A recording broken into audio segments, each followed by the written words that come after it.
Diane Sujic approached me and kind of out of the blue mentioned an exhibition, Cartier. My first reaction was really, why Cartier and why me?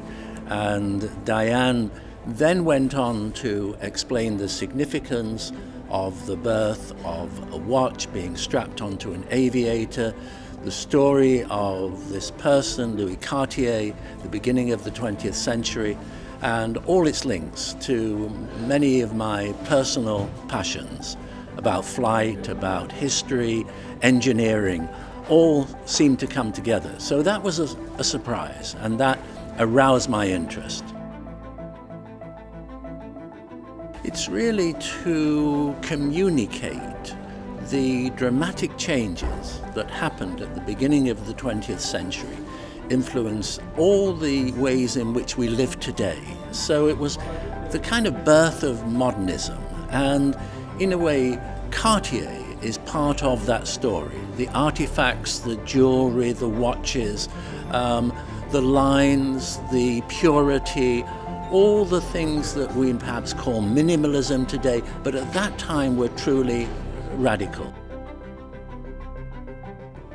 Cartier had a circle of friends, and they were all pioneers, all at the cutting edge of design, aviation, flight. One of those friends was Alberto Santos Dumont, who must have been just a great character. He was independently wealthy, but driven to achieve records, break records, and received huge sums of money when he did that, which he distributed to the poor of Paris.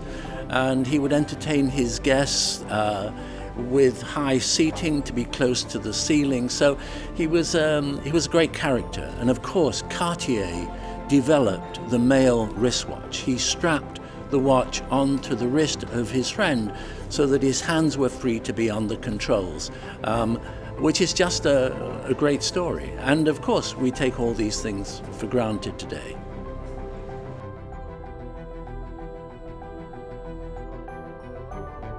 The tank watch is a little like the Santos watch. It was inspired by the awesome machinery, the tank, which had never been seen before. So in the context of World War I, that was sinister, menacing, and probably the equivalent at that time of our Star Wars today. Futuristic but real, and I think that one historian noted that Cartier took the inspiration of that war machine and showed how it could be something which was very much about peace. I think the interesting thing about the watches and the clocks is there is a continuity over time. There is a kind of stamp. So although this movement, as it were, was started by one very strong individual, and of course there were brothers and a family, it has continued over time, and the same values are representative. So there is that continuity.